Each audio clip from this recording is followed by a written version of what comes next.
오늘은 예수님의 행적 두 번째 시간이죠. 지난주에 마지막에 예수님의 제자들의 특징까지 알아보고 12명의 이름을 잘 외울 수 있도록 특징을 알아보았습니다. 오늘은 지난번에 말씀드린 것 같이 예수님의 공생애와 사생애가 있는데, 침례받고 금식하신 후에 이제 하나님의 아들로서 메시아로서 생을 시작하신 것을 이제 공생애라고 하면, 그전 그 메시아임을 나타내지 않고 그냥 인간으로서 인간의 신분으로서 30년 동안 지내온 것을 우리가 사생애라고 부릅니다. 공생애에 반대되는 개념으로. 사실 사생애는 30년이고 공생애는 3년밖에 되지 않지만, 사실 30년의 사생애 동안 기록은 얼마 없습니다. 실제로 예수님의 공생애가 중요한 삶이고, 또 공생애의 모든 기록들은 이 땅에 쌓아둘 것이 없을 정도로 많이 일어나 있다고 성경은 기록하고 있습니다. 그래서 알아볼 터인데, 그동안 우리가 말씀을 통해서 한 사건 한 사건을 통해서 담겨 있는, 그 사건에 담겨 있는 하나님의 은혜와 또 그 깊이 있는 영감을 받았다면, 지금 하고 있는 것은, 예수님의 행적은 크게 공간적인 개념과 시간 개념으로 나누어서 예수님이 어디서 어떻게 이동했는지, 또 시간에 따라 태어나셔서 부활 승천하실 때까지 그 시간, 그 흐름에 따라 예수님이 어떻게 이 땅을 공간적으로 이동하셨는지를 쭉 따라가면서 새로운 은혜, 새로운 감동을 받기 원합니다. 크게 예수님의 시간적인 생애는 태어날 때부터, 탄생부터 죽으시고 부활하시고 승천하시기까지가 되겠죠. 그리고 공간은, 예수님의 삶은 거의 팔레스타인 땅에서만 이루어졌습니다. 크게는 북쪽 갈릴리 지역, 그리고 남쪽 유대 지역. 갈릴리 지역에는 중심 도시가 가버나움이 되겠고요. 이제 남쪽 유대 지역의 중심 도시는 예루살렘이 되겠죠. 그렇게 큰 두 곳에서 주님이 이제 사역하셨습니다. 그래서 이제 왔다 갔다 하면서 이제 사역하셨다고 기록되어 있습니다. 크게는 이제 3년의 공생애가, 이제 유월절을 4번, 그 사이사이 1년씩 하면 3년이 되겠죠. 이렇게 4번이 나옵니다. 크게 이제 시간적으로 보면 그렇게 되는 것이죠. 그렇게 이제 시간과 공간 개념으로 예수님의 행적을 따라가면서 은혜를 받기 원합니다. 그러니까 한 사건 한 사건을 돌아볼 수는 없고, 크게 이제 돌아보기를 원합니다. 먼저 다시 한번 지도 공부를 미리 좀 하고 이해를 돕기 위해서, 그 전에 한번 공부했던 것입니다. 그 헤롯 대왕의 아들 그 새 분봉왕이 지역을 이렇게 분할해서 분봉왕으로 통치하는 그 지도가 있습니다. 그 지도를 잠깐 봐주시기 바랍니다. 보면 이제 크게 남쪽부터 보면 크게 유대, 빨간색으로 되어 있는 유대 지역이 있죠. 여기가 그 헤롯 아켈라오 분봉왕이 다스리던 지역인데, 정치를 잘 못해서 몇 년 못하고 쫓겨난 다음에 로마 총독이 와서 로마의 직할령으로 직할지가 된 그런 지역입니다. 그리고 그 녹색으로 되어 있는 북쪽의 갈릴리 지역과 요단강 동편의 그 베레아 지역, 이 두 지역을 이제 헤롯 안티파스가 다스리던 지역이고요. 북쪽에 이제 가이사라 빌립보가 있는 그 지역, 그리고 이두레 지역, 북쪽에 이제 이방 민족이 많이 살죠. 거기를 이제 헤롯 빌립 분봉왕이 다스렸습니다. 그 빨간색 유대 땅을 보면 맨 밑에는 이제 이두메라고 되어 있고 저 북쪽에 빌립 영지에는 이두레라고 되어 있죠. 발음이 이름이 비슷하지만 헷갈리지 않도록 이렇게 이두메는 이제 에돔입니다. 에돔 그 지역을 얘기하죠. 왜 지도를 하냐면 나중에 이제 설명할 때 찾지 않도록 미리 좀 보려고 합니다.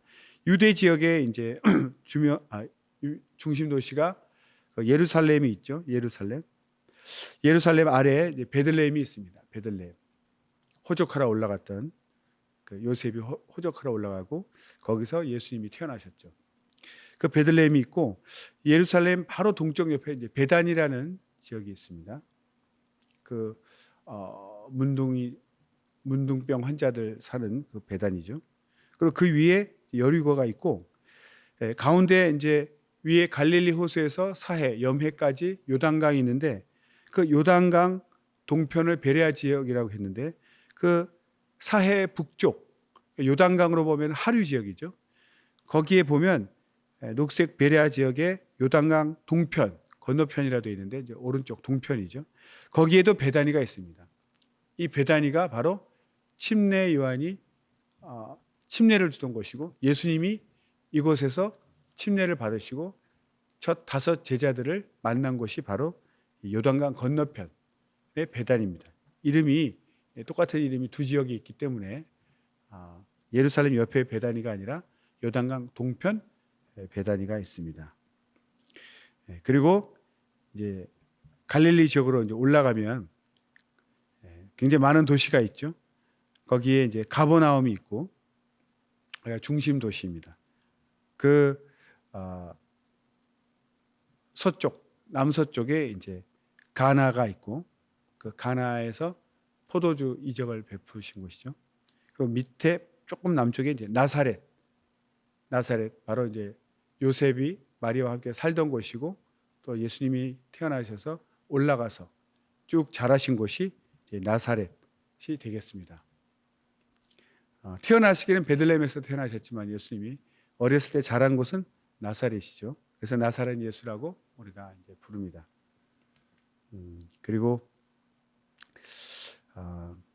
지중해 쪽에 그 유대 빨간색 중에 지중해 쪽에 가이사랴가 있고 이것은 이제 헤롯 대왕이 가이사 황제를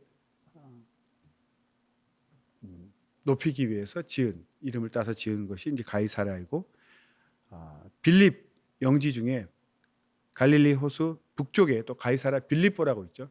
바로 이것은 또 이제 빌립 분봉왕이 가이사랴를 기리지만 또 먼저 아버지가 만든 가이사랴와 겹치지 않도록 자기 이름을 따서 가이사랴 빌립보라고 이렇게 또 지었습니다. 그 가이사랴 빌립보 위쪽에 이제 헬멜산이라고 지도해 놨는데 이제 헤르몬산이 여기 있습니다. 그리고 북동쪽에 시리아 다마스쿠스 다메섹이 있습니다. 그리고 서쪽으로 두로와 시돈이라고 지중해 도시가 보이는데 그 두로와 시돈이 거기가 이제 베니게라고 그러는데 페니키아죠. 요즘 말하는 페니키아, 베니게라고 되어 있는 그 지역이 되겠습니다. 이렇게 중요한 도시 이렇게 알아보고 설명을 하도록 하겠습니다. 예수님의 사생에는 한 30년 되겠죠. 그 중에 예수님을 처음으로 이제 소개한 것은 예수님의 족보입니다. 마태복음 1장 1절로 17절, 또 누가복음 3장 23절에서 38절까지 나와 있죠. 예수님의 족보를 보면 마태복음에서는 예수님의 일생을 족보로 시작합니다. 그래서 처음에 아브라함과 다윗의 자손 이렇게 시작하는데 그 뜻은 구약을 총정리한 것이다. 그러니까 예수님이 뿌리가 구약에 있고 바로 유다 지파에서 왔고 또 유다 지파에서 그 다윗의 자손, 그러니까 왕의 자손이죠. 다윗의 자손 중에서 이제 바빌론으로 또 포로로 잡혀갔던 그 유다 지파들이 많이 잡혀갔죠. 갔다가 돌아왔기 때문에 그들이 바로 예수님이 이제 그들의 후손, 정통 유대인의 자손이다. 이것을 나타내는 것입니다. 구약에 뿌리를 두고 유다 지파와 다윗의 자손 중이고 또 그 중에 바벨론으로 끌려갔다가 돌아온 정통 유대인의 자손인 것을 이제 족보로 나타냅니다. 그 족보에 보면은 아브라함과 다윗의 자손하고 또 바벨론으로 끌려갔을 때까지 또 갔다가 또 오고 그 이렇게 과정을 쭉 기록해 놓은 것이 바로 정통 유대인의 자손이다. 것을 이렇게 나타냅니다. 그리고 두 번째 예수님의 탄생에 대한 또 기록이 있습니다. 마태복음 1장 18절에서 2장까지, 누가복음 2장 1절에서 7절입니다. 예수님의 탄생은 마태복음과 누가복음에서만 기록하고 있습니다. 아마 예수님의 탄생 정보는 마리아, 예수의 모친 마리아가 초대교회 때 많이 간증한 것을 이제 누가가 이런 정보를 듣고 연구하고 기록으로 남겼을 것이다, 이렇게 봅니다.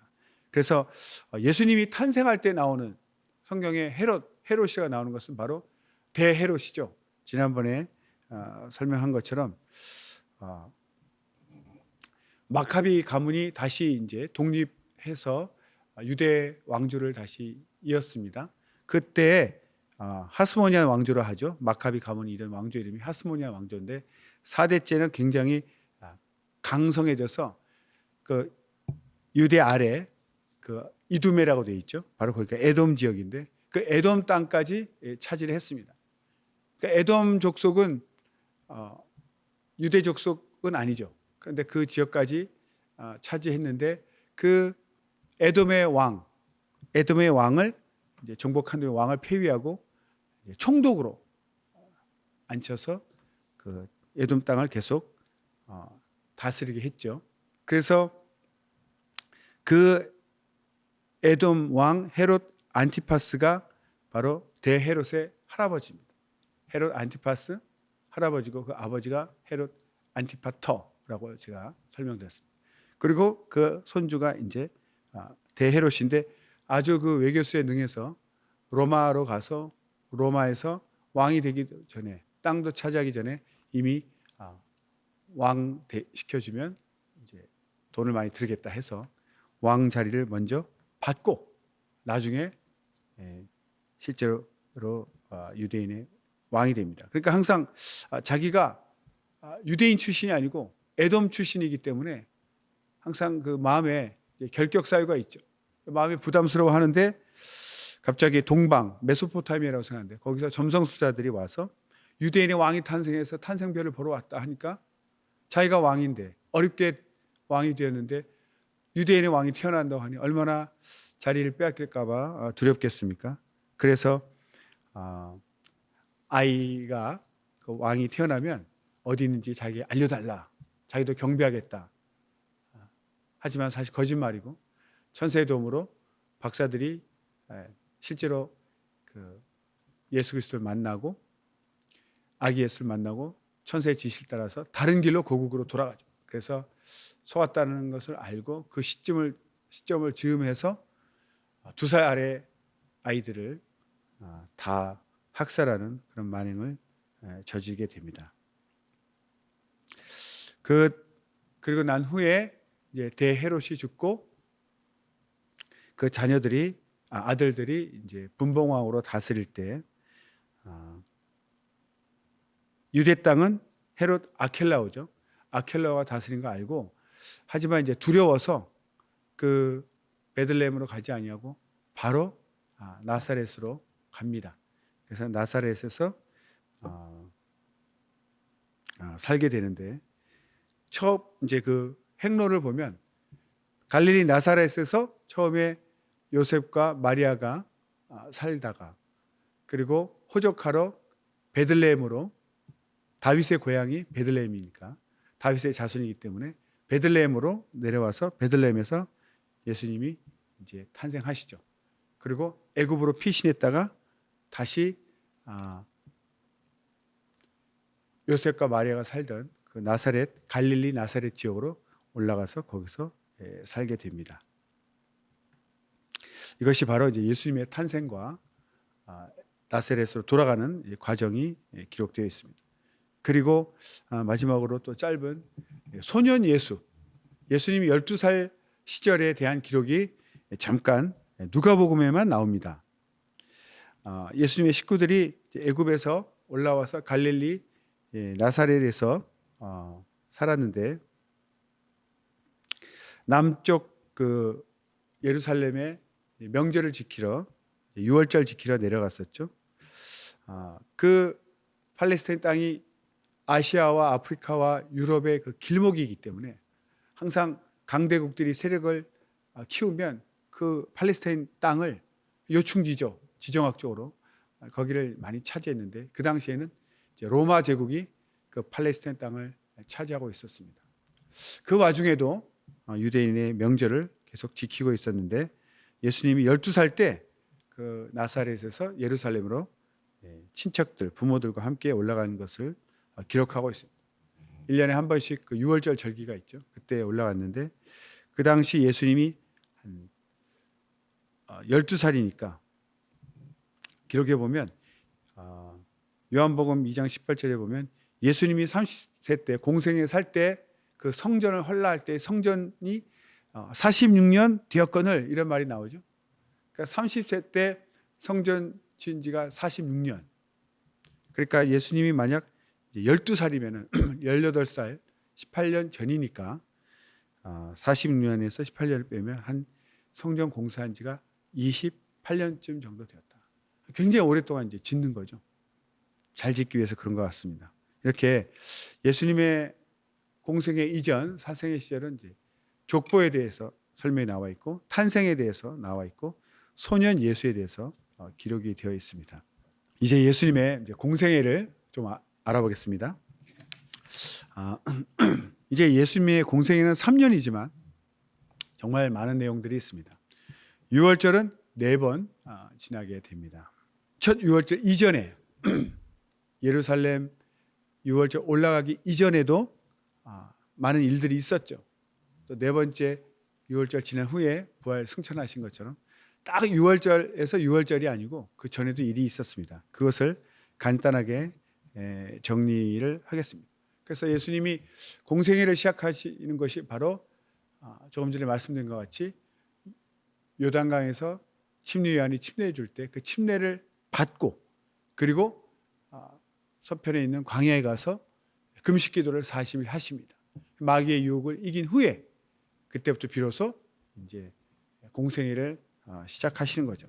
그래서 침례 요한에게 침례를 받는 것 장면과 또 유대 광야에서 40일 금식 기도를 하시죠. 그리고 다시 침례 요한이 그 침례를 줬던 그 집회 장소라고 되어 있는데요. 거기에 다시 돌아와서 갈릴리 출신 예수님도 갈릴리에서 내려와서 침례를 받으신 것처럼 또 갈릴리 출신의 5 제자들을 여기서 만납니다. 안드레, 또 안드레의 형 베드로, 그리고 요한, 그리고 빌립, 나다나엘을 이제 바돌로메라고 그러죠. 이렇게 5명을 예수님이 이제 만나게 됩니다. 그 지도에서 아까 설명을 제가 조금 빠뜨렸는데요. 지금 북쪽 갈릴리 호수 주변에 살던 사람들, 그 어부 출신이죠. 그 갈릴리 호수에서 물고기 잡고 살던 그 어부들. 그리고 예수님이 목수셨지만 이제 나사렛 다 갈릴리 지역 아닙니까? 갈릴리 지역에서 예루살렘의 그 유월절을 지키러 내려오고 지금 침례받는 장소는 그 예루살렘 동쪽의 요단강 그 동편에 있는 이제 베다니에서 침례를 받았습니다. 그런데 지도를 제가 이제 구글 지도로 좀 찾아봤습니다. 땅 길이가 어떻게 되는지도 좀 알아야 되지 않습니까? 그러니까 남쪽의 예루살렘과 북쪽 갈릴리의 이제 가버나움, 요즘 말로 찾으면 이제 가파르나움 이렇게 돼요. 가파르나움. 거기서 예루살렘까지 그러니까 북쪽 갈릴리 사역의 중심지인 그 가버나움과 남쪽 유대 지역의 중심 사역지인 예루살렘, 예수님이 오고 가면서 이제 사역을 하셨는데 그 거리가 거의 직선 거리로 하면은 한 170km 정도 이렇게 됩니다. 169, 170 정도. 꼭 서울시, 대전시 거리 정도 됩니다. 굉장히 짧죠. 우리나라 한반도, 백두산, 한라산 하면 한 1000km 잡고 이렇게 남북한 나눠져 있기 때문에 서울, 부산 거리가 한 500km가 좀 넘죠. 그리고 서울, 대전 거리가 한 170km 나오는데 딱 그 가버나움에서 예루살렘 거리가 한 170km 됩니다. 그러니까 요즘 이스라엘 땅의 고속도로로 달리면 지금 서울, 대전 거리도 한 2시간 반이면 오듯이 차로는 2시간 반밖에 안 걸립니다. 그러나 이제 걸어서 온다면, 예수님 당시에 이제 주로 걸어 다니셨기 때문에 걸어서 온다면 일일 직선 거리를 하면 한 11시간, 하루와 11시간 이 정도 이렇게 나온다고 표시되어 있습니다. 그러면 하루 반이죠. 하루 24시간 치면 거의 하루 반. 1일 11시간이면은 12시간 정도니까 거의 하루 반 정도가 걸립니다. 잠 안 자고 오직 걷기만 했을 때. 실제로 사람이 자고 쉬고 걸으면은 12시간 반 쉬고 반을 걷는다, 12시간 걷는다 해도 거의 3일 정도 걸리지 않습니까? 더 쉬면 더 오래 걸리죠. 그러니까 12시간씩 걷는다면 3일이니까 걸어서는 한 3, 4일 정도 걸린다. 이렇게 생각하시면 되겠습니다. 그 정도 거리가 됩니다. 이해하기 쉽게 서울, 대전 정도 거리가 되겠습니다. 계속해서 그리고 이제 5 갈릴리 출신 5명의 제자들을 만나고 그들과 함께 다시 갈릴리 지역에 올라가서 가나, 나사렛 그 고향 조금 더 북쪽에 있는 갈릴리 호수 주변에 이제 가나라는 마을에 가서 그 혼인 잔치에 참석합니다. 어머니와 또 그때 만난 5명의 제자들하고 친척들하고 같이 가는데, 그래서 이제 친척일 것이다 이렇게 추측을 합니다. 어머니도 가신 거 보니까. 그래서 아마 그 가나에 가는 것은 미리 약속이 정해져 있는 것이 아니겠느냐 이렇게 학자들은 보고 있습니다. 가서 이제 청함을 받았으니까 가서 이제 잔치를 하는데 거기서 첫 번째 그 포도주, 물로 포도주 만드는 첫 번째 이적을 그 가나에서 베푸셨습니다. 그리고 잠깐 예수님이 이제 모친과 자신의 형제들과 그 5 제자들과 함께 잠깐 그 바로 동쪽 옆에 있는 가버나움에 잠깐 이렇게 내려가 계십니다. 위치적으로 보면 나중에도 나오겠지만 이제 나사렛은 이제 산동네입니다. 그래서 예수님을 막 이렇게 고향 사람들이 배척하면서 낭떠러지로 떨어뜨리려고 하죠. 밀어서. 그래서 나사렛은 산동네이기 때문에 굉장히 이제 협소하고, 그러나 가버나움은 호숫가에 평지고 또 교통의 요지입니다. 그래서 지중해에서 도착한 사람들이 다메섹으로 가는 길목에 있기 때문에 꼭 가버나움을 거쳐서 다메섹으로 올라간다고 합니다. 그래서 크게 이제 사역을 남쪽 유대 사역하면 예루살렘 중심이고 북쪽 갈릴리 사역의 중심 도시하면 가버나움을 기억하시면 되겠습니다. 그리고 이제 첫 번째 유월절에 이제 올라가십니다. 첫 번째 유월절. 유월절 하면 유대력을 하면은 정월이죠. 니산월. 유월절, 정월, 니산월 14일이 되겠습니다. 그러니까 딱 정월의 중순 정도 되는 거죠. 그것을 그레고리력, 태양력으로 하면 요즘으로 하면은 이제 봄이 되겠습니다. 봄. 4월 정도 이렇게 된다고 보시면 되겠습니다. 그래서 이제 첫 번째 사건이 이제 어떻게 나오는가? 유심히 보시면 알겠지만 계속 이제 요한복음만 나옵니다. 나중에 그 이유를 설명해 드리겠습니다. 첫 번째 6월절에 올라가셔서 처음으로 하신 이제 사건이 기록되어 있는 것이 뭐냐면 요한복음 2장 13절에서 25절에 보면 바로 그 성전에서 장사하는 사람들 그 판을 다 뒤집고 노끈으로 채찍 만들어서 이제 소 같은 짐승을 다 이제 내쫓고 그런 엄청난 일을 시작하시면서 공생애를 시작하시죠. 공생애의 본격적인 사역은 예루살렘 유다 지역에서 시작했습니다. 미리 말씀드리면 이렇게 예루살렘에서 성전을 청결하게 하신 사건은 이제 요한복음에만 기록됩니다. 나머지 마태, 마가, 누가는 이쪽 내용이 없고 요한에게 침례받고 금식하신 후에 바로 갈릴리로 이동해서 갈릴리 사역부터 기록이 되어 있기 때문에 마태, 마가, 누가를 순서대로 읽은 사람은 예수님이 침례받으시고 요단강 동편 베단에서 침례받으시고 갈릴리에서 시작하신 걸로 이제 생각할 수 있죠. 그러나 요한복음을 보면 그 새 복음서에 나타나 있지 않은, 공관복음에 나타나 있지 않는 그 직전 갈릴리 사역 시작하기 전 첫 번째 그 6월절에 올라가서 사역하신 그 8개월간의 기간이 요한복음에 기록되어 있습니다. 그래서 첫 번째 사역은 바로 성전 정화, 성전 청결 사건으로 시작했습니다. 왜냐하면 이 유대 땅의 중심이 예루살렘인데 또 예루살렘의 중심은 성전 아니겠습니까? 그 성전을 정화한다는 것은 굉장히 영적으로나 정치적으로 의미가 있습니다. 왜냐하면 그 당시 대제사장 그 제사장직을 막 돈으로 로마로부터 이렇게 돈을 주고 샀습니다. 로마도 그 자기 말을 잘 듣는 사람들로 그 영적 지도자가 제사장인 걸 알기 때문에 대제사장을 자기들이 다루기 편한 말 잘 듣는 사람으로 세우기 위해서 이제 임의로 막 세웠죠. 원래는 이제 레위 지파에서 이제 아론의 후손에서 나와야 되는데도 마음대로 자기들이 세우고 그걸 또 이용해서 이제 아론 지파가 아닌데도 돈을 주고 이제 제사장직을 막 샀지 않습니까? 안나스도 그렇게 샀기 때문에 자기가 이제 뇌물을 바쳐서 샀으니까 돈을 또 긁어 모아야 되겠죠. 그래서 이런 엄청난 일을 벌이는 겁니다. 마치 그 전매청처럼 독점을 해가지고 자기를 통하지 않으면 재물을 살 수 없게끔 해서 폭리를 취하는 강도지 시대가 나옵니다.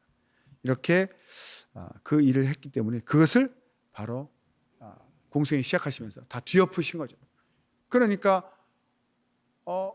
이 대제사장 그들의 그 이스라엘 기득권들은 굉장히 충격을 받고 굉장히 도전을 받은 거죠.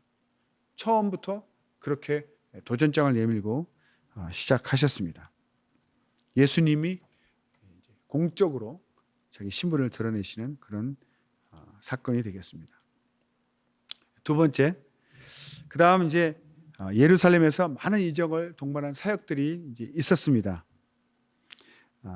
그 내용들은 이제 성경에 다 이제 기록되어 있는데 그것을 이제 다 다루지 않겠습니다.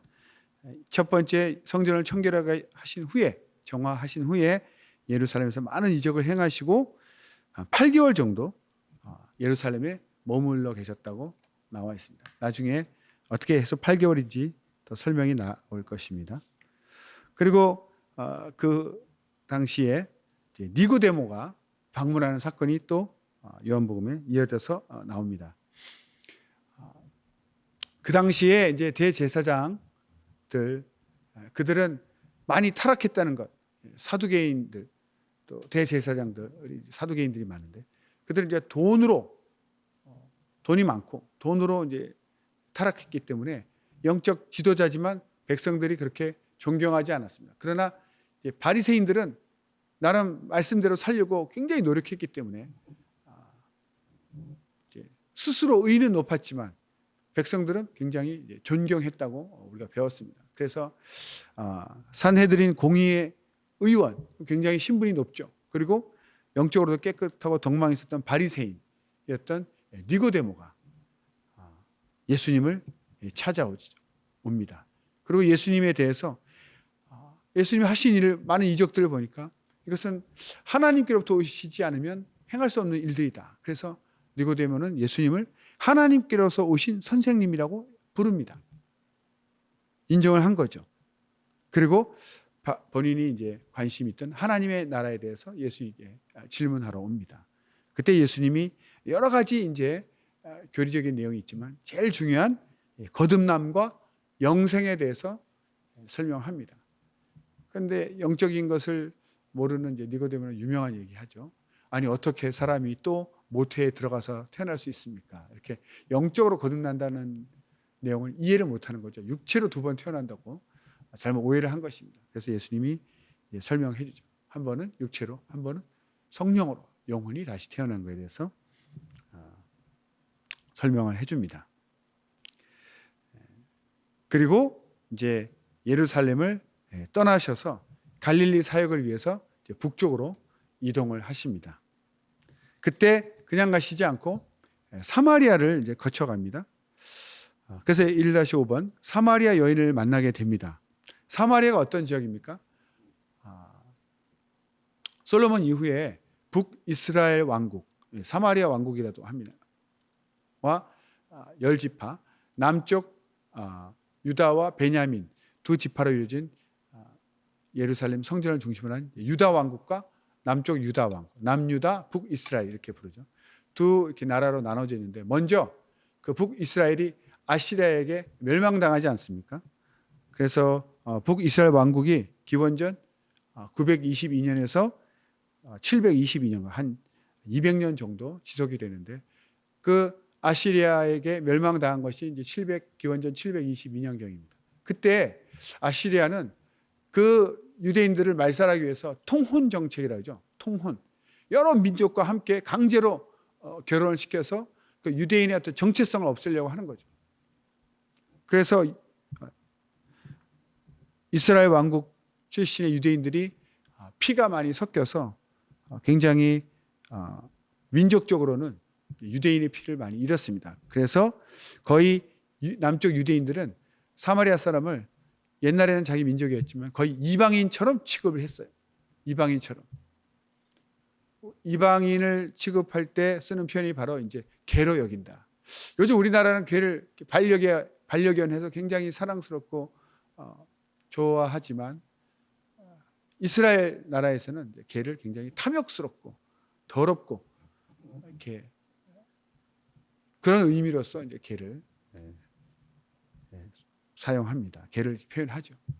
그래서 사마리아 여인도 이제 이방인처럼 여기서 다 이제 개 취급을 하는 그런 지경인데, 그러니까 유대인들이 중간 지역인 사마리아 쪽에는 살지 아니하고 남쪽 예루살렘 중심의 유다 땅과 북쪽 갈릴리 이렇게 양쪽에 북쪽에 남쪽에 살고 있었지만 중간 지역인 사마리아 지역은 거기서는 살고 있지 않았습니다.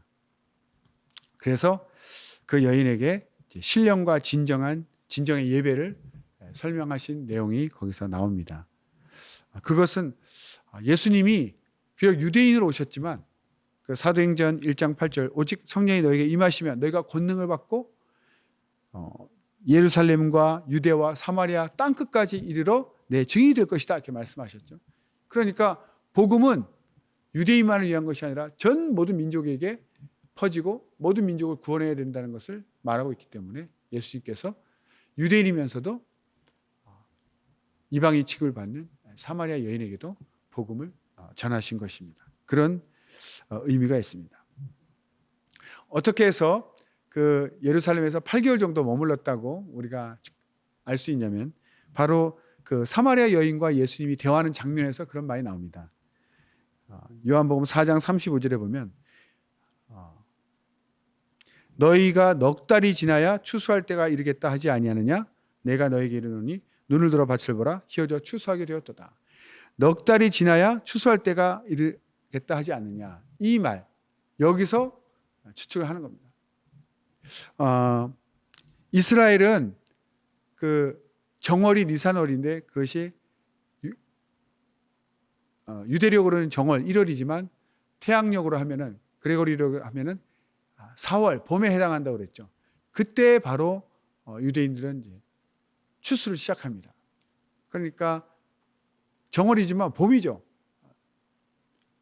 지금의 태양력으로 하면 이제 4월입니다. 그래서 이제 6월절이 정월 14일이죠. 14일 지나고 6월절은 그날 하루입니다. 그 다음날 15일부터 일주일간 무교병을 먹는 무교절이 지나죠. 그 무교절 그이 안식일에서 안식일입니다. 그 안식일에서 안식일 끝난 그 다음날, 지금으로 하면 일요일이 되겠죠. 그날이 바로 이제 초실절인데 그때부터 추수하기 시작하는데 그 첫 번째 추수한 그것이 바로 추수가 시작됩니다. 그것이 지금으로 말하면 이제 예수님을 부활의 첫 열매를 하죠. 그래서 부활절이 예수님의 부활을 얘기하는 부활절이 이제 그때 초실절과 맞닿아 있습니다. 그래서 추수할 때라는 것은 바로 유월절 때를 얘기하는 거죠. 유월절 지난 일주일 지난 무교절 그 다음 날인 초실절. 요 때가 이제 추수를 시작하는 때니까 정월이 되겠죠. 그때가 바로 추수할 때인데 넉 달이 지나야 되니까 지금은 넉 달 전인 거죠. 그러면 태양력으로 6월절은 4월 달이니까 넉 달 전이면은 8개월 정도 유대 땅에서 머무시고 사마리아로 이동했다. 이렇게 우리가 추측을 하는 것입니다. 1년 12달 중에 넉 달이 남았으니까 6월절에 예수님 올라가셨지 않습니까? 6월절에 올라가셨고 다음 6월절, 6월절이 정월이고 정월 14일이니까 그때가 추수할 때다. 이렇게 아시고 6월절에서 다음 6월절까지가 1년인데 넉 달이 지나야 6월절이 되고 추수할 때가 되니까 8개월 동안 예루살렘에 머무셨구나. 이 대화를 가지고 그렇게 우리가 추측을 합니다. 그래서 이제 사마리아에서 여인을 만나서 복음을 전하시고 그 다음 이제 가나에 도착합니다. 가나에 도착하는데 가나에 도착할 때 침례 요한은 이제 감옥에 있을 때입니다. 침례 요한이 감옥에 있었다는 얘기는 이제 침례 요한의 사역은 끝나고 그 후에 이제 바로 이제 목배임을 당하게 되죠. 그때 예수님이 이제 예루살렘에서 그 8개월 동안 이적 베풀면서 행하신 것을 갈릴리에서 올라갔던 명절에 6월절 올라갔던 갈릴리 사람들이 많이 봤을 거 아닙니까? 그들이 이제 예수님이 갈릴리에 오니까 굉장히 이제 환영했습니다. 그래서 가나에 도착했는데 성경에 이렇게 나오죠. 가나에서 그 왕의 신하, 그때 그 왕은 이제 헤롯 안티파스가 되겠죠. 분봉왕. 신하가 있고 또 다른 성경에는 이제 백부장이라는 표현으로도 나옵니다. 그 신하의 그 아들이 가버나움에 있었습니다. 가나하고 가버나움은 좀 떨어져 있죠. 나사렛 가버나움이 조금씩 떨어져 있습니다. 그런데 예수님 오신다는 얘기를 듣고 그 왕의 신하의 아들은 가버나움에서 이제 병들어 죽어가고 있는데 예수님을 만나기 위해서 이제 가나로 온 겁니다. 가나까지 와서 예수님을 만나서 이제 아들을 살려달라고 했을 때 예수님이 내 아들이 살았다라고 이렇게 말씀으로만 이제 고치죠. 또 백부장의 비유로 보면은 이만한 믿음을 본 적이 없다 이렇게 예수님도 감탄하실 정도의 그런 사건이 나옵니다. 그때 그 살았다는 그 시기에 말씀만 듣고 믿고 올라가는데 그 가버나움에서 내려오는 신하들을 만나서 물어보니까 아이가 열이 떨어져서 살았다. 근데 그때가 언제냐니까 예수님이 내 아들이 이제 살았다 하는 그 말씀 때와 똑같다는 것을 알고 왕의 신하가 이제 놀라면서 온 집안이 다 믿은 그런 내용이 나옵니다. 이것이 바로 이제 두 번째 이적이죠.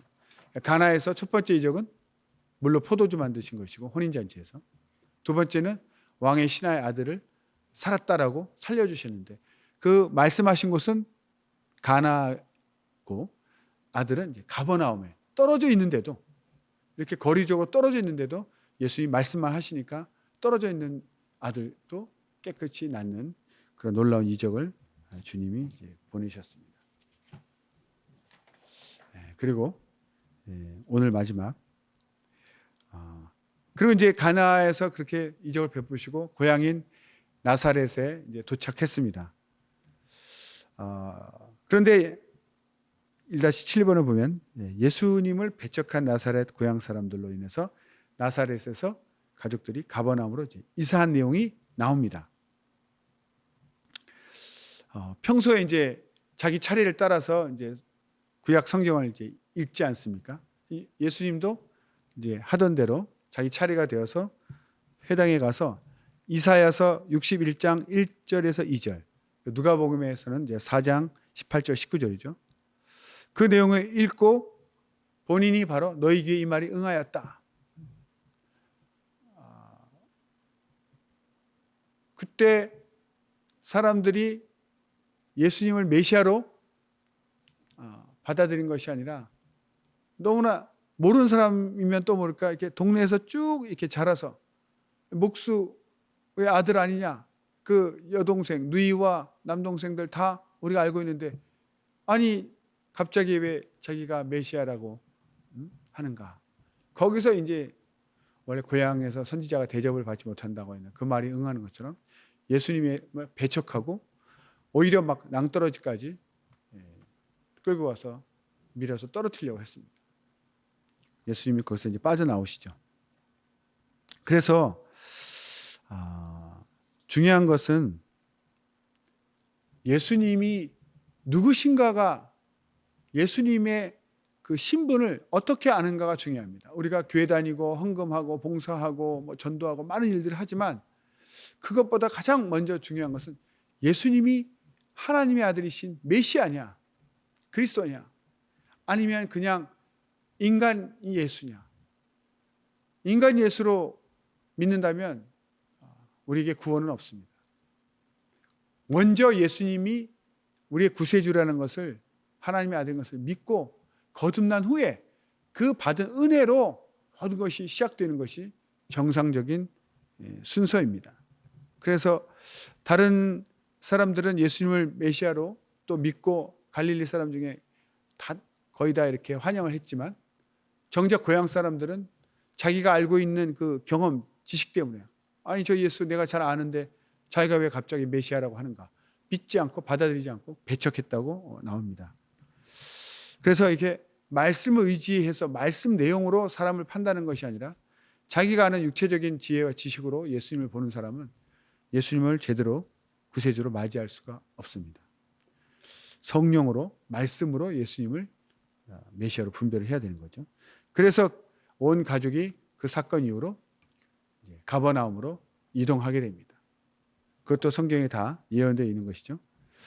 그때부터 이제 가버나움으로 이사한 후부터 본격적인 갈릴리 또 사역이 시작됩니다. 마태복음 4장 17절, 이때부터 예수께서 비로소 전파하여 가라사대 회개하라 천국이 가까웠느니라 하시더라. 중요한 것은 조금 전에 말씀드렸지만 1-1번부터 5번까지는 계속 요한복음 이것이 바로 그 예루살렘 성전에서 일어났던 사역하셨던 8개월간의 기간이고, 그 다음 1-6번부터 7번은 이제 다른 복음서에도 같이 나타납니다. 그래서 이제 갈릴리 가나에 도착해서 왕의 신하의 아들을 고친 것, 또 고향 나사렛에서 쫓겨나고 가버나움으로 움직이시고, 또 거기서 이제 제자들 다시 삼고 사역을 시작하십니다.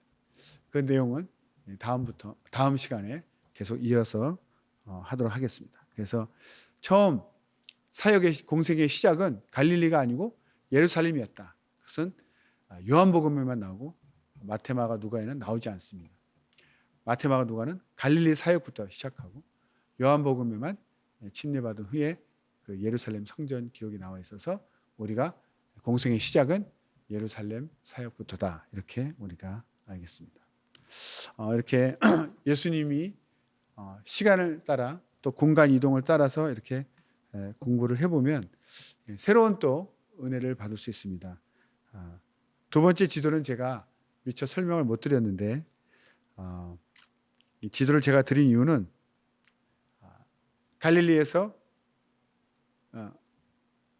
이렇게 예루살렘 베들레헴에 왔다가 애굽으로 갔다가 또 나사렛으로 올라갔다가 또 이제 그 침례받으러 베다니로 왔다가 예루살렘에서 사역하시다가 또 가나로 올라가고 나사렛 갔다가 가버나움 가고, 이렇게 글로만 볼 때는 좀 정신이 없죠. 그런데 이렇게 지도를 보고 왔다 갔다 하신 것을 이렇게 입체적으로 보면 굉장히 이해하기 쉽고 예수님이 이렇게 걸어서 계속 며칠씩 다니신 것 이렇게 우리가 알 수가 있습니다. 지도를 보시면서 좀 더 입체적으로 이해를 하시면 좋을 것 같습니다. 오늘은 여기까지 하고 다음 주에 또 뵙도록 하겠습니다. 기도하겠습니다.